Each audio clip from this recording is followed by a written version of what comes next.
And we are back, and we are glad that you get to join us. Welcome to Mizpah TV, and welcome to Nuru Ya Asubuhi. Today is Lifestyle Tuesday, and our topic of today is discouragement. So many things out there can really discourage us. People can discourage us. Events and situations can discourage us. So how can we make sure we are dealing with the discouragement? And so that is the second session we'll be having today. And we started off with the first session with a description of what discouragement is. We went to ways to identify discouragement in your life, and also examples of discouragements that we get to face in life. And today we have our guest in studio, who is Dr. Sabina Muchemi, who is a lecturer by profession, also a teacher by profession as well, a scientist and a researcher, and also a host of a YouTube channel called Self-Efficacy with Dr. Muchemi. And so that is what we're talking about today, and I hope, and it's my prayer, that you are getting blessed and also getting encouraged. So welcome back. Thank you. So on matters of discouragement, I liked the way you gave us the meaning of discouragement, the examples that are there, and I like that example because very many young people are facing that. You know, the issue of people are anxious, you know, in matters getting to be in relationships, getting to get married. Those who are married, and there are those things that they're discouraging them in marriage as well. And also we started off with how to deal with the discouragements that we get to face. And we said number one is that you need to set the right goals. Also you were more talking about prayer. Yes. And so Karibu, let's continue from there. Okay. So I said, as a Christian, Yes. one of the ways in which we could reduce or Yeah. prevent discouragement, number one, I said, is knowing God Yes. through His Word, Yes. and having wigi neno, so that you know what do you expect of God, Yeah. and what God expects from you. Yes. So that as you set goals, as you set to please God, and at the back of your mind expecting something from God, so you know what is that you can expect from God and what He says about it and all that. Yes.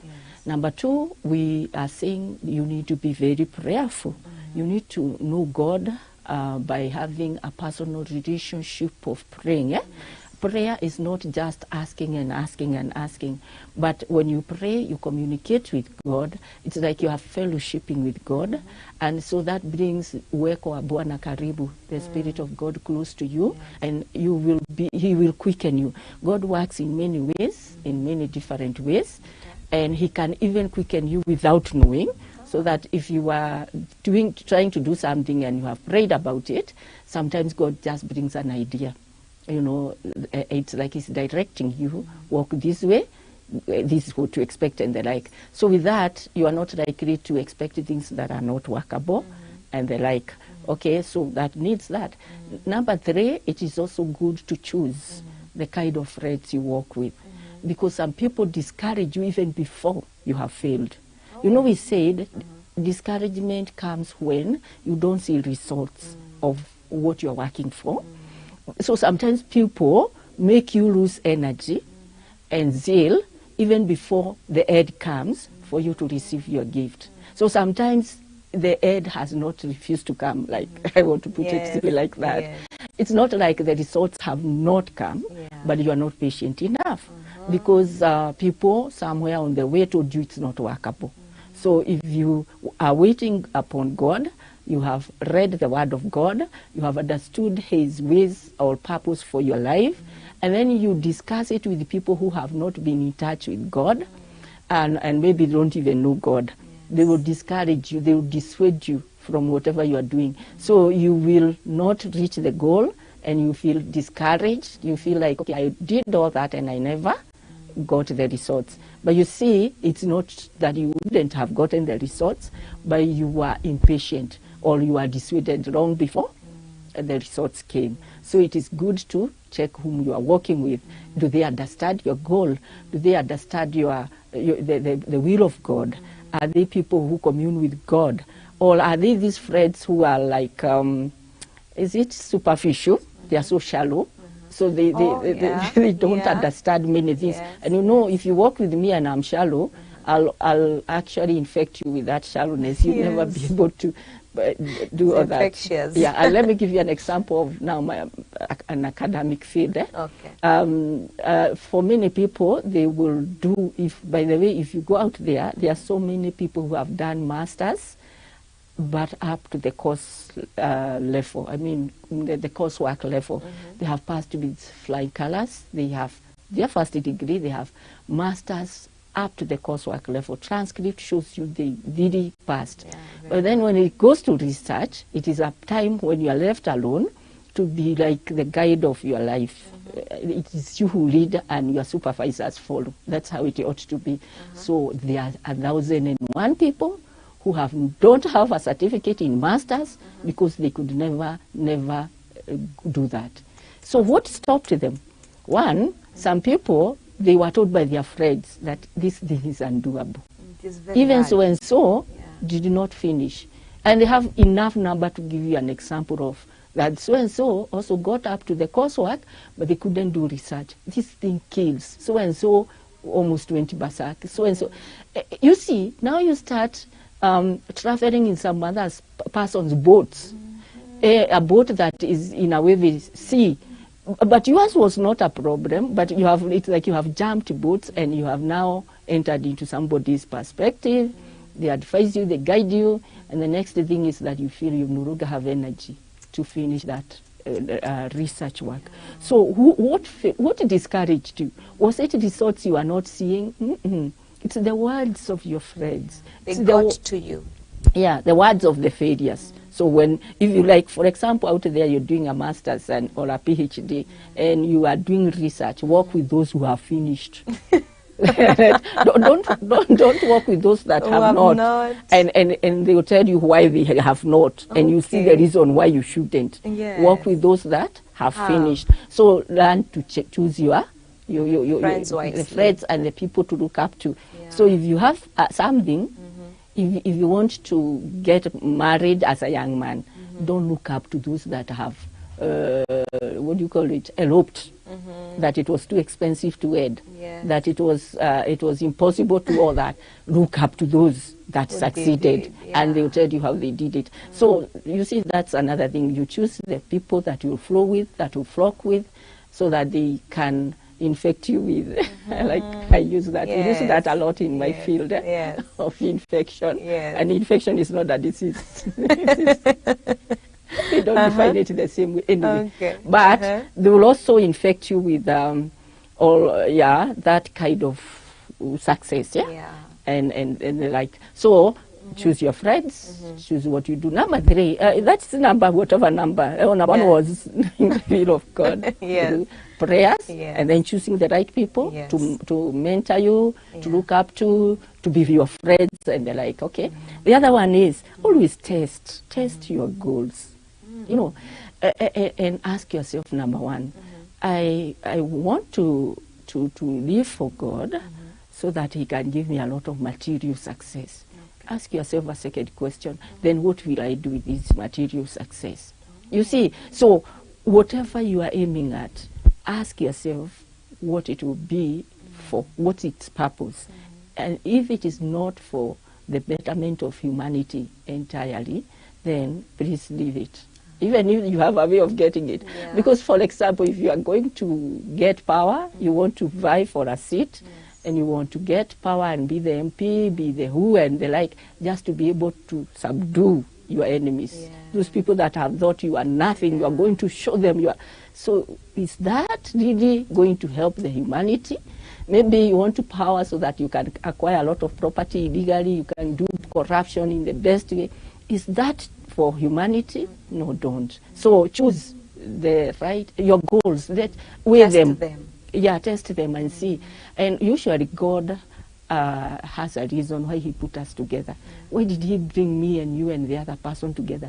He wanted me to make you better, and you to make me better, and the like and the like. So everything you do, by the way, Even for those who are not Christians, whenever you set out to do something for the benefit of the larger community, God just brings it to pass. God makes it successful, even for those who are not Christians. So you can see somebody who is not a Christian, but he seems to be succeeding in his goals and the like. It's because God has already looked at the aim of those goals and has realized they are meant for the beauty and all that for a bigger population. You know, that kind of thing. So every time you do, whether a Christian or not, whatever you do, let it benefit somebody, not just selfish gain. Let it be for benefit.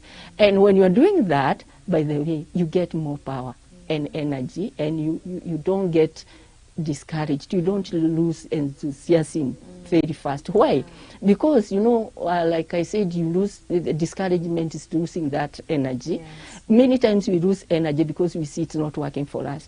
But when you are doing it to work for others, even when things look hard, you still feel the need to continue. The need to continue. And without knowing, you end up benefiting. I tell you, the moment you benefit, I will benefit. I may not understand how, but God has a way. And for those who don't think about God, every field, go and test it, even if you are not a Christian. Anytime you are working to have somebody else's benefit, you benefit along with them. But anytime you want to benefit alone, you don't also benefit. You lose everything. You lose everything. So test the reason. Another thing is set the right, I mean, what do I call it? Put the right standards. What I mean is, okay, testing the benefits was another thing, but here now we are talking about it's legitimacy. Legitimacy. Is it something legit? You know, is it something? Because surely, if you set a goal to like be the best thief and will never be caught, it's still legit.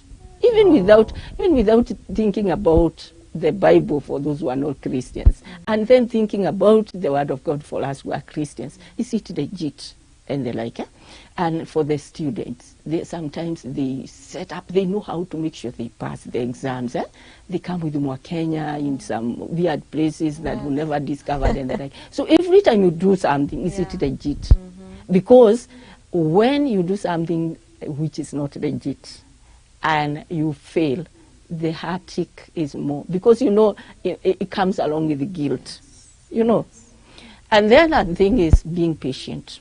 Some dreams, some goals, some objectives, they take long. So understand how long is it supposed to take before you set it, okay? So I'm praying, I'm fasting this week. I want to be successful in the field of academic achievement, material and the like. How long does it take? My work as a PhD student, how long does it take? You know, so that you don't work for a year or two, and then now you feel like it has been long. Understand it long before you start it. Understand the duration that it should take before you start or embark on that journey. You know, that kind of thing. So without all that, you are likely to get discouraged. Things will not work, and you'd feel like you're discouraged, and you might even let go everything you've worked hard for. Yes. Also, I believe also there's another one that really affects people, and you had mentioned about it, patience.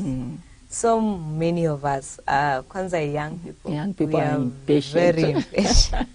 How can we be helped? Because this impatience is causing a lot of discouragement.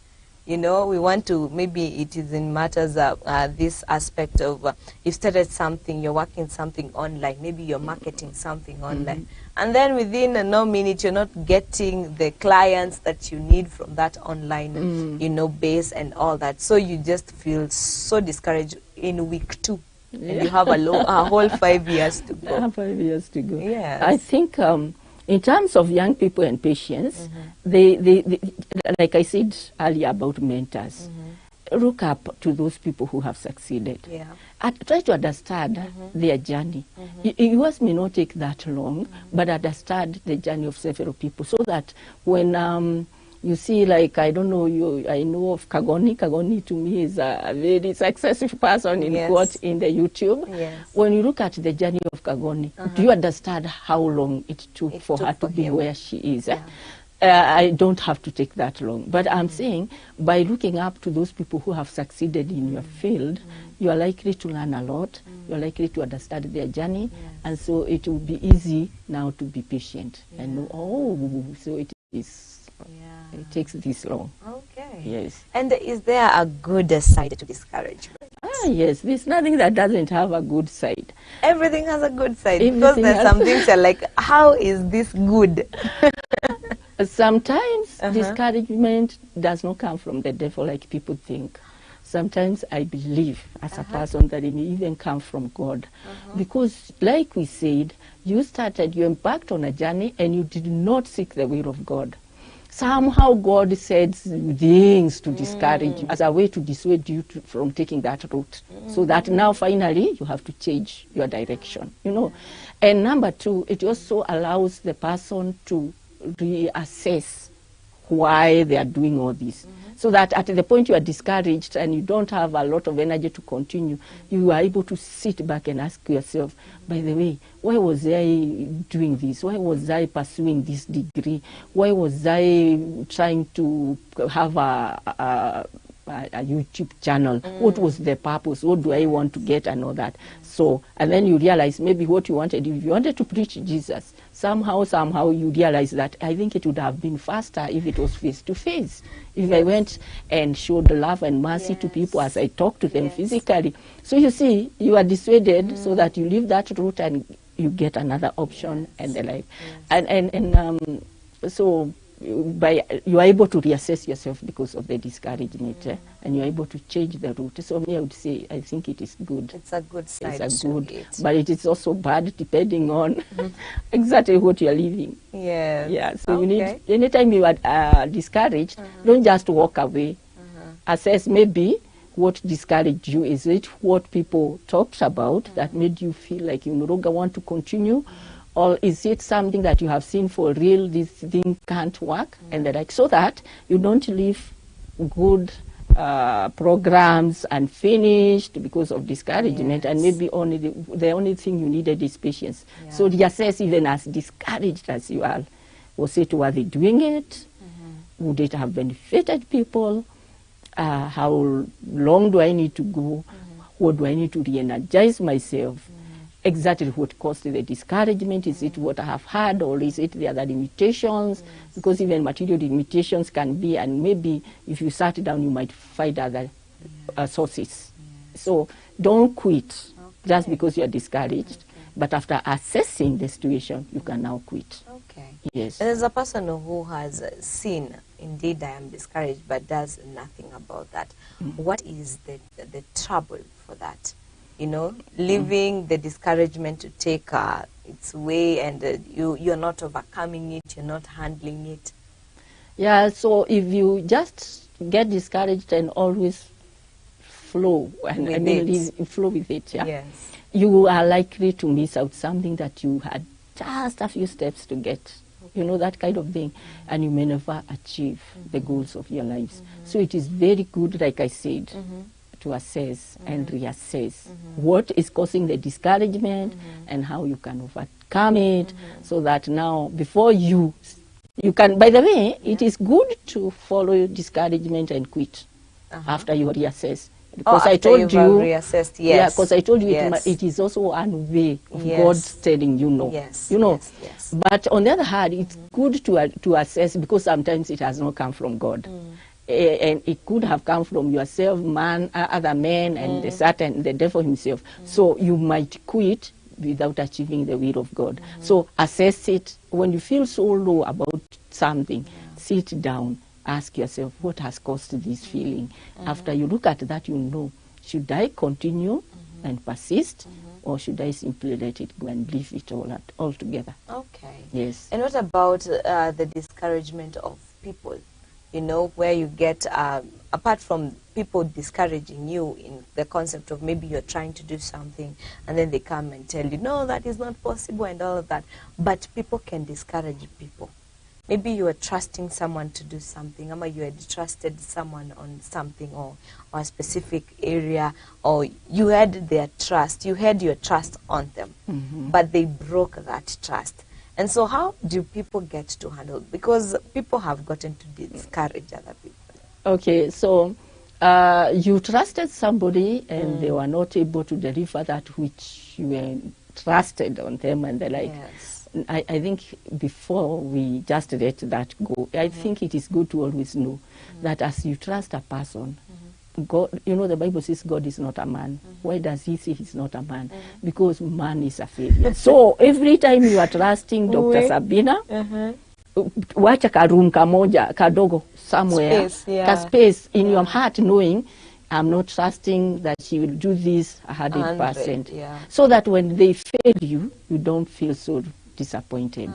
Yes. Okay. And people always disappoint you. Get to know that. Even you are pastor and you are everybody, because we are human. But God is working on us. And don't hate somebody because maybe they didn't do what you wanted. Because again, God might have dissuaded them. God might have dissuaded them with a reason and a purpose. Yes. Okay. And maybe they also had limitations. They couldn't do it. Okay. Yes. And what about, because I believe parents play a very big role in helping their children grow in character, in good ways, and all of that, instilling all those good virtues in them. And so how can a parent ensure that they are helping their children, you know, to have the stamina for discouragements, because they will face them? No one can evade that. They will definitely get discouraged. But how can a parent make sure that they're instilling in some of the things that they can do? I think the best thing is for any parent to be a friend, a very close friend to their son or daughter, so that they will be talking about their expectations and the like, and you help them shape their goals and the like, so that you tell them, no, this is achievable, but this is not how you achieve it, and the like. That reduces the likelihood of them getting discouragement or discouraged when it doesn't work. But if you're not close to them, they will be swimming alone. So they will definitely get discouraged, and you never know. And it is not easy, parents out there, to be close to your sons and daughters. Yes. It takes a lot of patience, because they always think we are the causes of their failures. And but be patient with them. Yes. They are growing up. So even when they are hard on you, just be patient, pray for them, learn to pray with them. Praying with them so that they will also open up. You pray for them and pray with them so that they will also open up, and never give up on them. Okay. Wow. This is a very interesting discussion, and with our country, all the news we are receiving. I was reading in the morning some of the things that are coming up in our nation, the taxes, the bills, the what, and people might really get discouraged to even go to work, because someone might say, naenda kazi nifanyie mtu mwingine kazi. So what is your last take as we get to that? For our beloved country, yes, I think we need not get discouraged. Instead, let us also have patience. There are things we are trying here and there, but if they don't, you don't know what becomes of them tomorrow. But don't lose hope. Just work. We keep pushing. Let's push. Let's and trust push to God. the end. I believe Kenya will be better. Amen. Because of God. Amazing. Thank you so very much, Dr. Sabina Muchemi, for making time to come. And I'm sure there is someone who needed that word. And not just one person. There are millions of them out there. And it's my hope and prayer that you have been encouraged. And if you are facing any discouragement of any sort, now you know what you are needed to do. So get past it.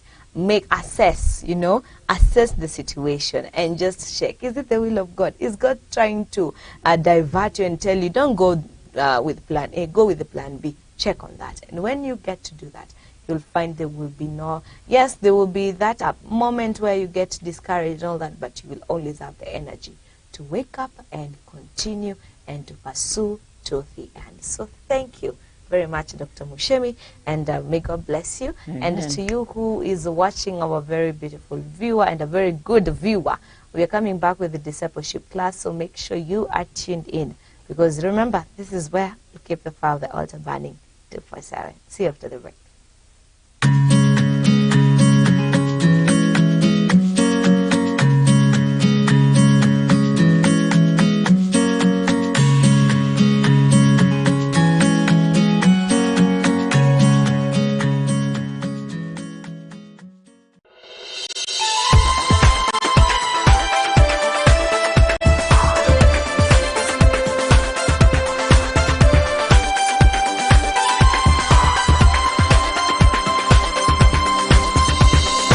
Mizpah TV, keeping the fire of the altar burning.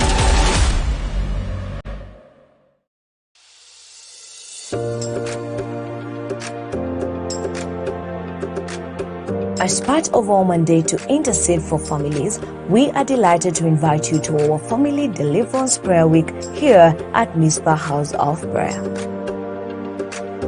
Apostle GC and Reverend Margaret Karanja will be hosting this gathering of prayer, which happens from 27th June to 1st July